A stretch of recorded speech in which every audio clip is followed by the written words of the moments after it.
What is going on, guys? Dr. Thompson here with Exemplify Health Center, your wellness way affiliate right here in Yorkville, Illinois. Happy Monday morning.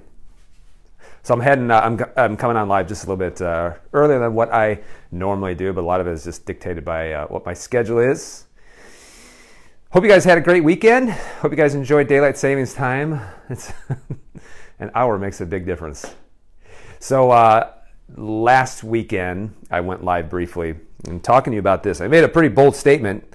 Here's what I said. I said this: there is no such thing as a thyroid problem. That might be a little bit hard to see with the lighting and everything, but a bold statement. There is no such thing as a thyroid problem. I know what a lot of you are thinking. Yeah, but Dr. Nate, I mean, I've done testing and it has shown that there is low thyroid function, or I have thyroid nodules, or I have thyroid cancer. Let me explain to you, because yes, technically you do have a thyroid problem, but let me explain this a little bit more detail, okay? So I want you to think of this, all right? You step. So here you have this beautiful German Shepherd. It looks a little bit angry. But let's say that you accidentally step on the German Shepherd's tail, okay? And the German Shepherd turns around and bites you in the leg, all right? So really where the problem is coming from is it's coming from the fact that you stepped on its tail, but where you are experiencing the symptom is the teeth in your leg, all right? So just think of this. There's a difference between, like, you see where the most obvious symptoms are, but really the problem is coming from somewhere else. And that's what I mean when we talk about there is really no such thing as a thyroid problem. Yes, a thyroid can exhibit symptoms, but the reality is that when the thyroid is experiencing some issues, it really is something that is further downstream. It just so happens that you might feel tired, fatigued, lethargic. You might have thyroid nodules, things like that, but those are actually symptoms. Yes, they're making you not feel well, but those are really the symptoms of something else. So I want you to think about it. So if you stepped on this dog's tail and it turns around and it bites you in the leg, the answer would be to not step on the tail again. But a lot of times some of the solutions that we throw at the thyroid, for example, is to treat the thyroid, or to remove the thyroid, or to remove the organ that is actually experiencing these symptoms. So it would be no different than if we did this. The dog, in order for that not to happen again, you would say, well, I'm just going to keep stepping on its tail, but I'm going to allow it to bite me. But if I remove all of its teeth, then the bite won't hurt. So the dog would actually just be gumming my leg versus biting the leg. But that's what we do. You know, we do, like, by giving people Synthroid, by removing the organ. Yes, sometimes the organ does get so sick that it just cannot recover. I get that, I understand that. But we do that with a lot of other things too. Hey, maybe if we remove part of the colon, maybe that will get rid of your problems. Maybe if we remove the ovaries and the uterus, that's going to get rid of the problems. Remember, that is where you're experiencing the symptoms, like the bite on the leg. Removing the organ is no different than removing that dog's teeth, so that, you know, next time you step on his tail and he bites you, it just doesn't hurt as much. So hopefully, guys, that makes sense. So specifically, this is actually, especially things hormonally, all right? So you're having some issues with your hormones. Yes, you can see that it will cause dysfunction in the organ, especially the ones that are sensitive to responding to the hormones. But that's not really the problem. Just remember, guys, organs just don't get sick for no reason.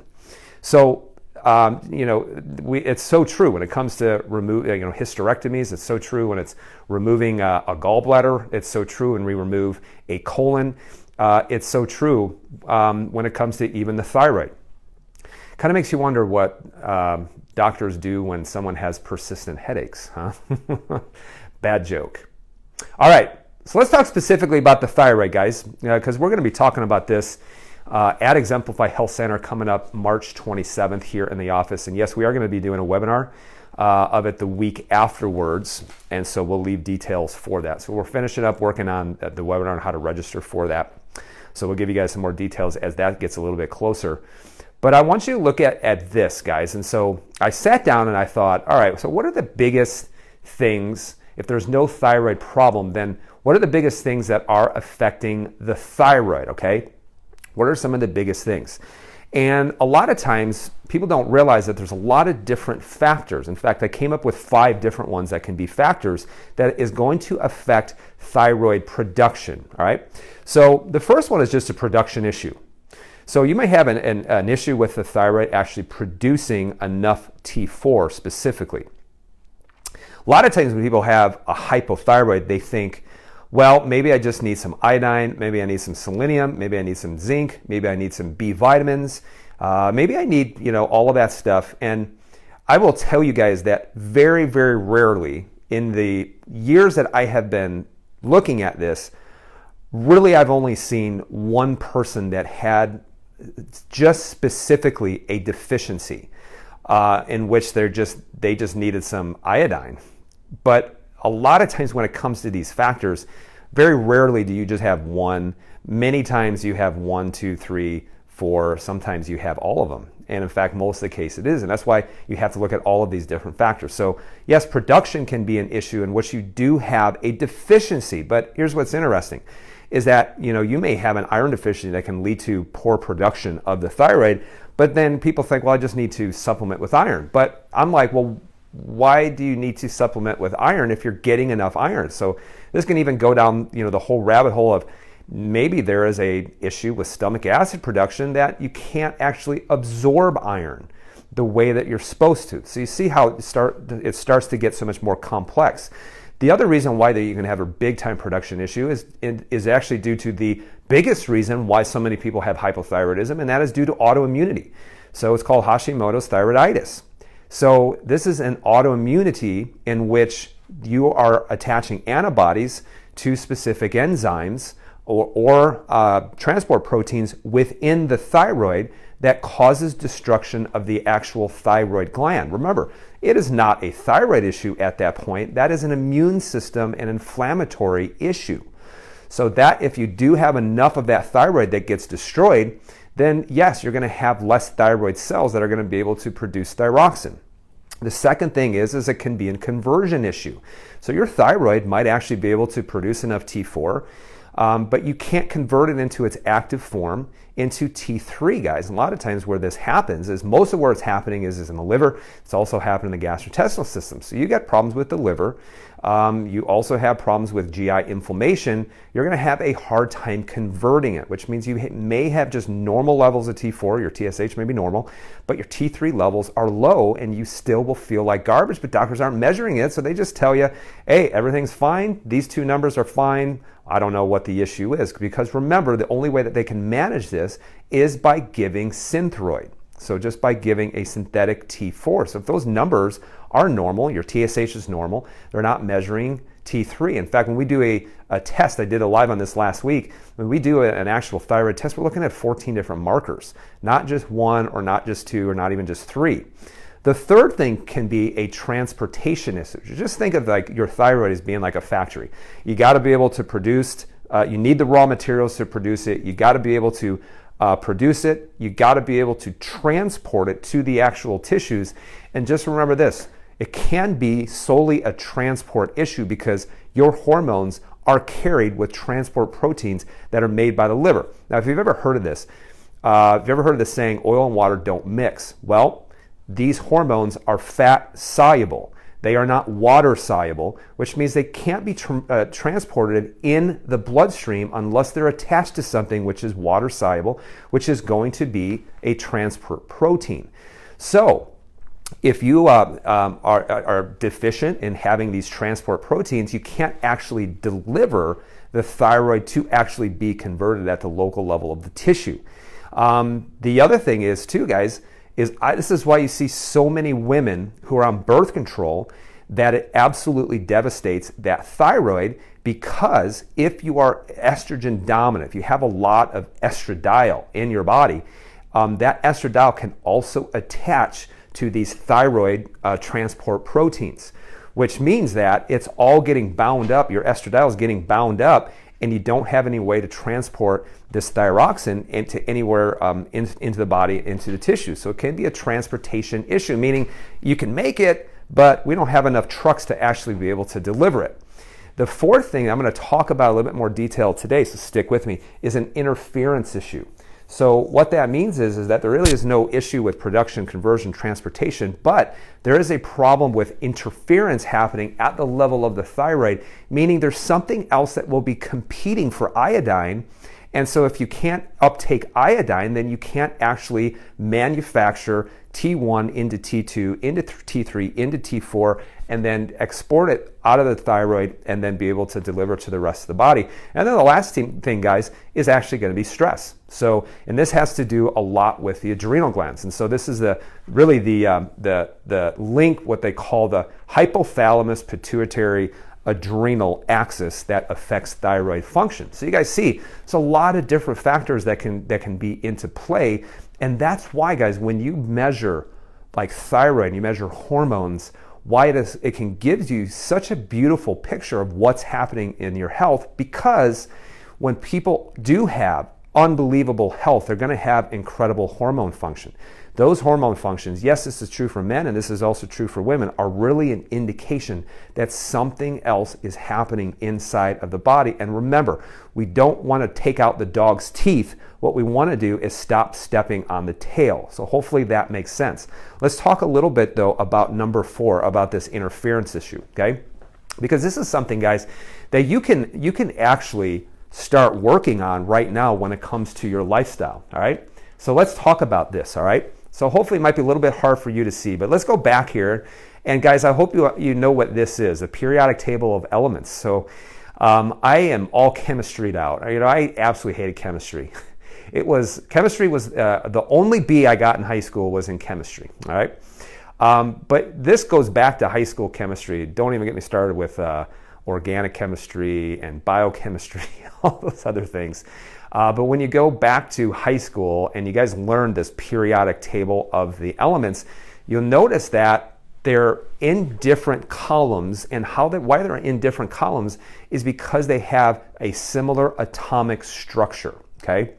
So they have a similar atomic structure. So inside of the body, when there are certain things that have a similar atomic structure as something else that you need, that when you have it prevalent in the body, it can also compete at that level for those specific things. So what you actually see here is you see fluorine, you see chlorine, you see bromine, and then you also see iodine. So if you guys know this, iodine is one of the actual elements that you need in order to be able to produce thyroid hormone. So that's why iodine is so important. But I see so many people who think that iodine is the only answer when it comes to thyroid function, and it's not. So yes, you should be getting some iodine, and that's why things like sea kelp, sea salt, seafood, things like that will give you plenty of iodine. But I want you to look at some of these other things that are very similar atomically. So the first one is actually fluorine, all right? So you got fluorine, which is just one atom, fluoride, which is going to be actually 2 joined together. So I want you to think of where we get a lot of fluoride. So your toothpastes are fluoridated. I have not had fluoridated toothpaste in about 15 years. And here's what's interesting about fluoridated toothpaste. There is something called fluoridosis, that if someone gets too much fluoride, it actually causes mottling and destructure of the teeth. It just makes me wonder why a little bit of fluoride strengthens the teeth, but a lot of it actually starts to cause tooth decay. So toothpastes are going to contain fluorine. Antidepressants are also fluoridated. Antibiotics are also fluoridated, and so are some of your antacids. So if you are consuming those things, here's an easy thing. Well, I should say this. You can stop, but you can't stop antidepressants cold turkey, all right? So you got to work with your doctor when it comes to that, because it's something that you have to actually taper off, okay? But when it comes to the antibiotics, the antacid, the toothpaste, these are things that you can change with your lifestyle literally starting today. Here's the second thing. Now if you actually look at chlorine, okay? So look at chlorine. So this is in a lot of municipal water where they actually put chlorine in the municipal water, and they do it in order to try to sterilize it, okay? Also swimming pools. So you might be getting it through your drinking water. You might be absorbing it when you take a shower, because remember, you absorb things through your skin. So you take a hot shower, It opens up the pores, and you can actually be absorbing chlorine as well. And then also swimming pools. So swimming pools will have chlorine. So again, it's just another exposure that's going to be competing with iodine when it comes to actually thyroid production. Then you also have bromine. And again, they call bromine the bully of all of the halides, all right? So the bully of the halides. And so this is like brominated flour. Soft drinks will contain bromine, medications contain bromine, and even flame retardants will contain bromine as well. So you look at like, pajamas, kids' pajamas that contain flame retardants, mattresses that contain flame retardants. But most of it, guys, is going to be coming in probably your food, and it's also going to be in some medications as well. One thing I might also add too when it comes to fluorine is going to be your Teflon, your non-stick cookware too. So that will, the more you cook with it, the more it's going to be breaking down, the more it's going to be off-gassing fluorine. That's going to be ending up obviously in your food. So, guys, you get exposed one time, it's not going to be an issue, but when you're talking about, for most people, years and decades of just chronic exposure, yes, those things are going to be competing for iodine when it comes to normal thyroid production. And here's the last one. The last one is mercury exposure.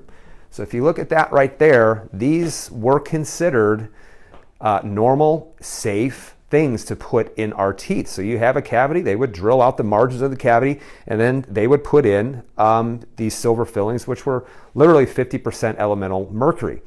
Mercury is nasty, guys, so it has a high affinity for blocking thyroid. It has a high affinity for neurological tissue, which is the reason why it's considered such a neurotoxin. Also, anything with a lot of fat, which is going to be like, fat tissue, kidneys, brain, the nerve system, and really where you store it after you have exposure is in those systems. So this actually comes from the PubMed, all right? So Environmental Health Prospectus. And they say thyroid hormones in relation to lead, mercury, and cadmium exposure in the National Health and Nutrition Examination Survey. So they did a whole article about this, and yes, they said that chronic mercury exposure can also cause issues when it comes to thyroid and function, including other heavy metals that are going to include lead and also cadmium as well. So this goes back to the whole lead pipe era, leaded gasoline, lead paint. And the joke always goes that when someone is not exhibiting a very high intellectual capacity, you say you must have ate lead chips or paint chips when you were young. So lead can absolutely destroy bone marrow, the nerve system, and everything. This is why heavy metals can be absolutely so nasty. So what happens is even with this, you get them in the teeth, and yes, they might be stable, but as they get older, they continue to break down. And so when you're chewing on them, you're drinking hot tea, hot coffee, you're brushing your teeth very vigorously, you're chewing gum all the time, all of that will cause just a systematic breakdown of those things. And then what happens is as they break down, they off-gas and you breathe in the actual vapors. So this is one of the reasons why I had probably 9 or 10 of these in my mouth. 7 years ago, I got them out. So I had them out by a biological dentist. Don't go to any dentist and they'll drill it out, but they won't protect you while they drill it out and then release all kinds of mercury gas and mercury dust that you could breathe in. So that's why you got to find a holistic mercury-free dentist. You can find it online who knows how to take these out and also knows how to not take too many out at once. And so mercury will absolutely start to interfere with the thyroid as well. So just think about it. That's just one thing that we talked about when it comes to interference. And a lot of you probably are doing that every single day. So here's a question. Have you used fluoridated toothpaste, brominated vegetable oils, nonstick cookware, mercury fillings, antidepressants, and or antibiotics? And chances are you've done all of them, okay? So it's no wonder why so many people's thyroids are absolutely hurting. But just remember, it's not the thyroid's fault. It's this right here. It's you stepping on the tail and getting the symptom with the teeth and the leg, just like you having something that's very off when it comes to your lifestyle. And then the thyroid is actually just the result as well, okay? So here's my question, guys, because every day I have people who reach out to me via Messenger, or they send me an email, or they are doing a quick consultation with me. And they are saying, I've been on this journey, I've never gotten any kind of answers, I still feel lousy, I've spent the last 15 to 20 years just not feeling well. And many times the reason is because all we've been doing is we've just been manipulating something. We're just trying to manipulate the thyroid. We're just trying to manipulate your hormones. We're just trying to remove organs. Hopefully that will make you feel better. And so people are tired of being manipulated. So let me ask you guys a question. Do you want to be manipulated or do you want to be restored? Do you want to be manipulated or do you want to be restored? And there's a big difference between the two. No one likes to have their health manipulated. What they want to do is they want to actually do the things necessary that is going to produce great health. And they want their body to restore them back to normal. Because guys, the greatest healer in the world is already inside of you. It is just that you are doing things that are interfering with it. And you gotta stop trying to take out the dog's teeth. You have to stop stepping on the dog's tail. So hopefully guys, that makes sense. So remember, is it a production issue? Is it a conversion issue? Is it a transport issue? Is it an interference issue, which we just went over that? Or is this also an issue when it comes to stress? And this actually has to do a lot with the immune system and with the adrenals and things like that. How when the body becomes overburdened with inflammation and stress, how you will just see the whole entire adrenal system and the whole entire thyroid system really start to down-regulate. And it's not the thyroid's problem. It's because it's trying to say, hey, right now, let's not get this metabolism up. Let's start to decrease this. And I have labs that actually will show this. Why this person, one person who came in, she said, I have a thyroid problem, I have a thyroid problem, I have a thyroid problem. And yes, she had some things wrong with her thyroid issue, but it was so off. I said, something is going on right now. We had to go for some more tests because something wasn't right, and it ended up being cancer, okay? So at that point, we're not trying to treat her thyroid. We're trying to actually help her immune system start to be able to overcome and fight the cancer the way that it was supposed to. But now we start to get into immune system and blood sugar and things like that. So guys, this is why trying to just figure it out on your own can be absolutely exhausting. However, this is why you work with a Wellness Way doctor, because this is what we understand, is that we understand this beautifully, and we understand that a thyroid problem is not a thyroid problem. So guys, coming up Saturday, March 27th at 10 o'clock right here at Exemplify Health Center. If you are from the area, or if guys, you know someone, you're watching right now, you know someone from the Chicagoland area, get them to this talk, please. Because we're going to put a new perspective when it comes to the thyroid. So we're going to go over all of those different issues. And I guarantee you, anyone who's going to be there, they're going to say, wow, here I am. I'm trying to go down the pathway of just this thyroid issue. But then in reality, they've just been trying to manipulate my thyroid and haven't gotten to the biggest reason why that is actually taking place. So March 27th. You will see that if you go to our page, go to the very top, the first pinned post is going to be to register for that thyroid talk. Again, Saturday, March 27th at 10 o'clock a.m. And guys, we'll do a webinar because we have a lot of people, a lot of fans who are from different parts of the country, all the way from coast to coast. So we are working on right now of being able to do a webinar, I believe on April 1st, which is a Thursday night, probably around 8 o'clock. And so that way we'll be able to allow those people to be able to catch up when it comes to the thyroid as well. So we're working on that. I'll probably be setting that up this week. So we'll give you guys more information. We'll be going live once or twice every single week. So guys, remember the thyroid. It's not a problem. There's no such thing as a thyroid issue. The thyroid is the symptom when a lot of other things that are happening in the body are going wrong. It just so happens that where you feel it is actually in the thyroid. So guys, be well. And for some reason, I can't see any of the comments that are happening right now. So if you do have a question or anything, I'll try to do my best to try to go back and answer that question in detail. All right? Guys, I hope you have a great Monday. I hope you guys are enjoying springing forward when it comes to the hour that we lost. You can never get it back. But guys, enjoy. Make sure you guys share this live and tag someone who's having a thyroid issue and help them start to develop a different perspective. That's what we do, is we help to deliver a different perspective. Remember, this looks like a rectangle. This right here looks a whole lot different, and it just depends on the perspective that you're looking at. All right, guys, be well. I hope you have a great rest of your day, and we will talk to you soon.